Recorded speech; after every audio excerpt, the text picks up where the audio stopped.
Corned beef with ampalaya ang iluluto po natin ngayon. Garlic, onion, corned beef Argentina, and of course, ampalaya.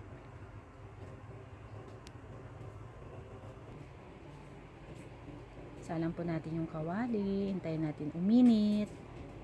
Pag mainit na, lagyan ng mantika. Dapat konti lang pero dagdagan ko na eh. Ayos lang naman. Nasa sayo na yung kung gaano karami ang mantika. Inuna ko po yung bawang. Pwede rin pong wala. Optional lang po yun. Kung ayaw nyo ng bawang, okay lang po. Kasi corned beef naman eh. Usually nilalagay talaga onion lang. Pero ako dahil may ampalaya, ibigisa ko siya sa bawang at sibuyas. Okay, sunod yung sibuyas. Sud natin po ulit hanggang sa lumabas yung combination ng aroma nila.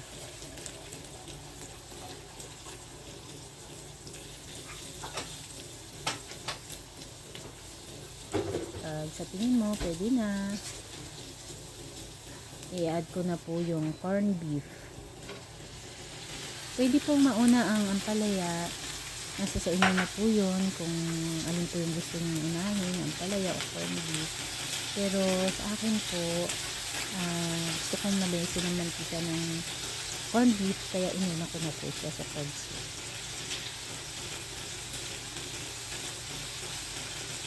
Kasi habang tumatagal siya sa kawali, lumalabas yung mantika ng corned beef.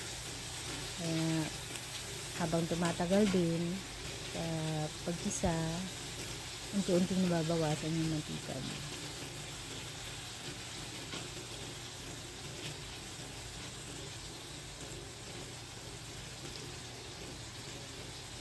Pag okay na po sa tingin nyo, pwede na pong i-add ang ampalaya.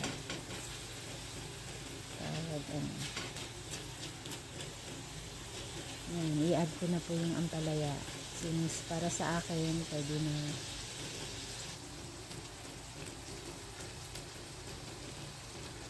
Hindi pa pala. It's a prank.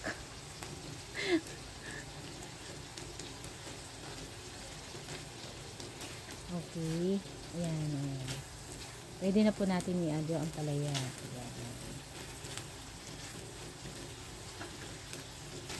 Pinalabas ko muna pa pala yung mantika ng corned beef. Then, unti-unti po, na-absorb na po yung mantika ng heat ng kawali. So, nagle-lessen na po yung mantika. So, mas okay po yun sa akin pag ganun. Set po natin ulit. Then, antayin po natin ulit na maluto yung ampalaya. Yung pong ampalaya pala, piniga ko na sa may asin. Nilagyan ko ng asin, tapos piniga ko para mawala yung pait. Tip lang po yun. Yan, pag gusto niyo may egg, pwede rin. Ako naglagay ako, pero pwede rin wala.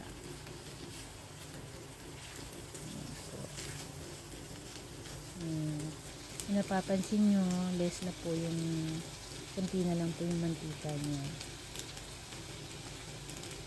Na-absorb na ng heat ng ampalaya din at ng corned beef.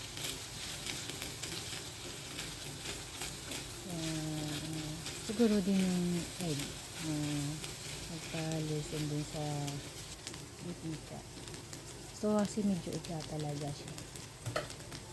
Okay, paminta, lagyan mo rin. Pamintang durog po yan.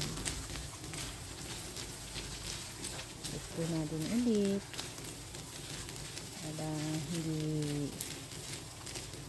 Para kumalat yung paminta niya.